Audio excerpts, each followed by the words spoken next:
School, Catmon Elementary School, Maysico Elementary School, Tanyong National High School, Panghulo National High School at Malabon National High School, pati na rin Igan yung Concepcion Vocational Technology School.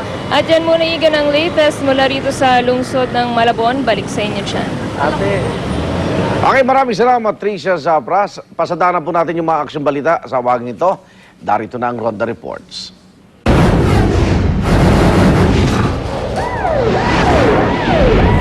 Ingat po sa mga bumabiyahe, nagkalat po ang mga bato o graba sa EDSA mula po dyan sa panulukan ng East Avenue hanggang sa isang ginagawang gusali sa EDSA Ortigas. Ang salarin, isang pasaway na delivery truck. May deliver, hindi alam, nalalaglag na yung dinideliver. Yan po ang Ronda Report ni Jay Sabale. Jay! Igan, nagkalat ang mga bato o graba sa EDSA southbound. Nagsimula ang trail ng mga bato mula sa harap ng Land Transportation Office sa East Avenue. At nasundan na ito ng MMDA hanggang sa isang building na ginagawa sa Ortigas Avenue sa kahabaan ng EDSA southbound. Ayon sa gwardiya, may nag-deliver ng graba sa kanila kagabi. Ang nag-deliver ng mga bato ay ang Horizon Ecology System Incorporated and Management Incorporated na galing pang Marikina. Ang truck daw ay may plakang RLF 425. I-verify ng MMDA ang may-ari ng truck sa LTO upang masampahan ng reklamong obstruction at negligence. Samantala ay tinawag na sa Metro Base ang nagkalat na bato at sa lukuyang nililinis na ito ng MMDA para di na makaperwisyo ng mga motorista. Igan? Okay, maraming salamat, Jay Sabale. O yung mga nagmumotor, ha? O yan, EDSA sa may kanan, o. Okay, tatlo naman sugatan matapos na tumilapon mula sa isang accident tricycle sa Novaliches, Quezon City. Yan naman ang Roda Report ni Oscar Oida. Oscar! Yes, Igan, mag-alas 12 na ating gabi ng mag-alas Superman. Ang tatlong lalaki matapos silang tumilapon mula sa sinasakyan tricycle sa may Ramirez Street, Barangay Novaliches proper sa Quezon City. Sa ating na kanina pagkakalagapak, Igan, nagkabali-bali ang mga buto at halos di na makausap ang dalawa sa mga ito. Habang isa kanila nagawa pang maikwento ang umunay di malilimutan nilang karanasan. Anya, di naman daw sila maaksidente kung nasa katinuan lang daw sana ang dalawa niyang kasama. Pauwi na raw sana sila nang yayain pa siyang mag-inuman ng dalawa. Nang tamaan umano ng kalasingan, ang kasamahan niyang may dalang tricycle. Mo'y daig pa raw ang race driver kung humarurot hanggang sa mawala ng araw sila ng kontrol at rumamba sa may bangketa. Maswerte pa rin ang Igan yung tatlo dahil agad silang narespondihan ng mga rescuer. Panalangin nga lang ng motoridad, Igan, sana raw magtanda ang mga biktima na ang pagtoma di sinasabay sa paglalakbay. Igan? Okay, maraming salamat, Oscar Oida. Baka Igan, 5 sasakyan naman nagkarambola sa Binondo, Maynila kaninang hating gabi. Yan po ang report ni Katrina Son. Katrina? Yes, Igan. 5 sasakyan nga ang sangkot sa banggaan sa Ongpit Street sa Santa Cruz, Manila. Pag-aalas 12 ng hating gabi nang maganap ang naturang vehicular accident. Ang suspect na isang Chinese national pinilit pang palabasin sa kanyang sasakyan. Ani ni PO3 Romel de Rosario ng Traffic Bureau, lumabas raw sa investigasyon na matulin ang takbo ng nasabing sasakyan. Kung mapatunayan naman ding nagmamaneho ito na nakainom, maaari pang madagdagan ng kasong isasampa sa kanya. Bukod naman sa mga kotseng nagkabanggaan, wala namang mga taong nasaktan sa naturang insidente. Igan? Okay, maraming salamat, Katrina Son. Uy, 2 aksidente ng alak yan, ha? Oo. Dapat mahigpit na talaga no? O pag nahuli kang umiinom dahil kung ari-arian, masakit na, kung buhay pa. Oo. Di ba? Tapos dahil lang uminom ka. Dapat patasan ng penalty talaga. Dapat cancellation of license talaga. Yes. Tapos offense pa lang, no? Test natin kasi na isa nga, lang. Yung breath analyzer. Alam nga namang may napatay ka na ngayon, lang yung license mo. Oo nga. Ay, yung naging biktima mo na namatay, wala, habang buhay na yung wala. At samantala, ito, mag-good news naman po Sige nga tayo. ba?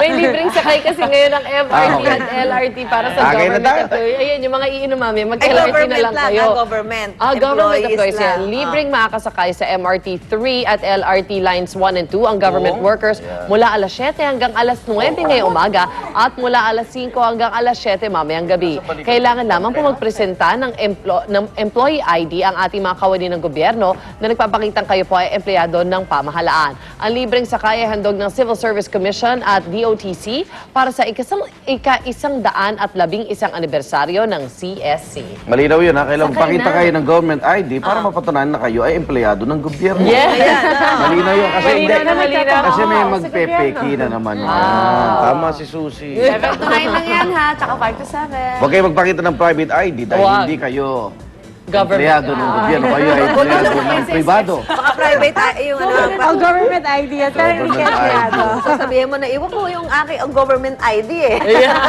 Government ID to, bakit? Ako'y empleyado ng gobyerno. Okay, samantala, sa pagbalik po ni Pangulong Noynoy Aquino sa bansa kagabi, pinagmalaki niya ang mahigit $1 bilyong. Kita mo naman, $1 million ang binigay. Kapalit po $1 bilyon. Ayan, halaga po yan ng investment. Magagaling po sa Japan.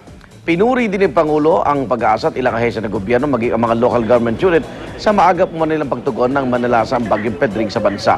Pero bago siya umuwi ng bansa, nagkaharap pa si Pangulo. Ito, bihira po ito, ha. At yung emperor ng Japan na si Akihito, bihira po siyang makita sa publiko. Mismo ang emperor sumalubong sa Pangulo nang dumating siya sa Japanese Imperial Palace. Ayun. Kaya pala hindi... Yung iba kasi sinabi, may bagyo, ba't di ka bumalik agad? Ayun pala, may schedule pala kay emperor. May bihira ho yan. At ano yung actually sinabihan nila yung mga media doon eh, in the presence of the emperor, bawal kang gumalaw, bawal kang makipag-usap o gumawa ng kahit anong ingay. So talagang quiet lang kayo doon kapag dumadaan ng emperor. So naka-steady lang silang Steady ganyan. lang, walang gagalaw. Walang chismisa. Ayun na, ayun na. Wala nagpapan. Wala nagpapan. Diretso lang siya. Di ba sa kuha? Kami na ba natin to sa gobyerno ng Hapon? Baka sa kanila. Kilala yan, no? Or patakas. Kita mo, Pwede. kaya bawal gumalaw, restricted talaga eh. Kaya dumadaan kahit wala yung ulo-ulo. Pero grabe yung paggalang nila sa emperor. Sa mahal nila. Samantala, ito naman po, sa ibang balita, lalong umiinit ang iringan ng Palaya at ng Philippine Airlines matapos matigil ang operasyon ng PAL at naging dahilan ng kanselasyon ng lahat ng international at domestic flights ng flag carrier noong Martes. Nasakop na ng tuluyan ng Palaya at mga sumusuportang militanteng grupo ang buong lane papasok ng NAIA at sabi naman ng pamunuan ng PAL, ginagalang nila ang karapatan ng Palaya na magprotesta. Pero dahil nakagulo raw sila sa daloy ng trapiko, maaari rin silang managot. At baka may palanagutan nga daw ang mga nagprotestang empleyado ayon naman kay Pangulong Aquino. Ipinoprotesta ng Palaya ang isasagawang outsourcing program ng flag carrier na magdudulot ng pagkakasisante ng halos 3,000 empleyado nito. Ang tinitingnan ng mga abogado kung gaano ka-clear. What is clear right now is under the Civil Aviation Act of 2008.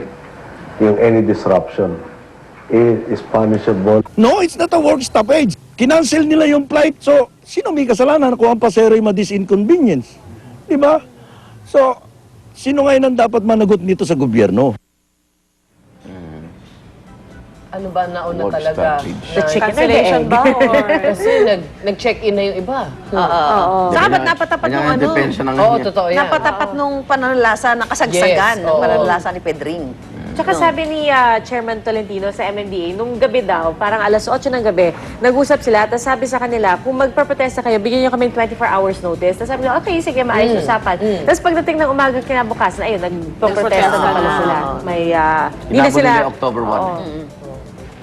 At samantala, nagliyab naman para sa ikalawang pagkakataon ng imbakan ng langis ng Royal Dutch Shell sa Singapore. Ayon sa tagapagsalita ng Shell, maagap naman na kontrol ng sunog at wala namang nasaktan dito. Hindi naman nagbigay ng detalye ang Shell kung maapektuhan ba ang operasyon nila dahil sa sunog at matatagpuan sa oil complex ng isang malaking oil refinery. Patuloy na iniimbestigahan pa rin hanggang sa ngayon kung ano ba naging sanhi ng sunog. Hindi naman tataas yung presyo ng Shell. Yun nga. Diba? Baka ipasa naman sa atin. Sa Tuesday. May mother company. Malalaman natin. Tuesday, Singapore yun. Sa ibang balita, pambihirang balita naman mula sa London, England, kung saan tinalon ng isang long jump athlete ang tatlong magkakatabing kotseng mini. Umabot ng 6 na metro ang haba ng mga mini na nakaparada sa tapat ng sikat na Tower Bridge ng London. Gumawa pa sila ng espesyal na track at sandpit para sa naturang attempt.